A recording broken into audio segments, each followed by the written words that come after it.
এখানে ইন্ডাস্ট্রিয়ালাইজ কিভাবে করা যায়, গ্যাসকে কিভাবে ব্যবহার করা যায়।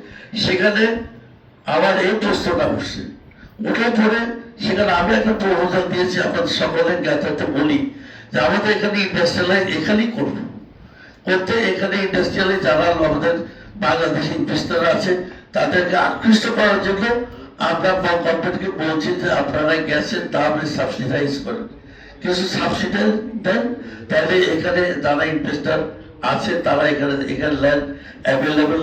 আমাকে মাননীয় ডিসি সাহেব বলছে যে আমাদের এখানে অনেক খাস জমি আছে, আমরা ইজিলি এটা বরাদ্দ করতে পারবো।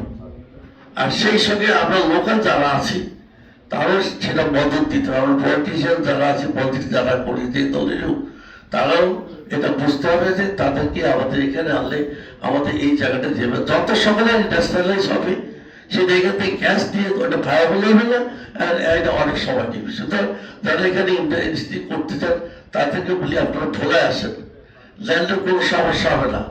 ওই 1 টাকার ল্যান্ড 14 টাকা চাইবে সেটা আর হবে না, সেটা আমরা দেখবো।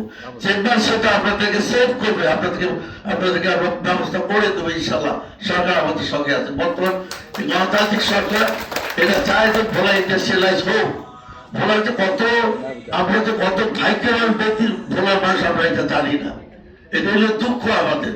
এই গ্যাস আমাদের আছে, যে গ্যাস আছে এখানে ইন্ডাস্ট্রি হলে এগ্রিকালচার সঙ্গে আমাদের এগ্রিকালচার বেস্ট ইন্ডাস্ট্রি এখানে। সুতরাং যারা আমাদের বাংলাদেশের আছেন, বাইরের আছেন, আসেন এখানে আমরা ইন্ডাস্ট্রি করেন, এখানে বেদুরি আছে, বিভিন্ন জায়গা আছে।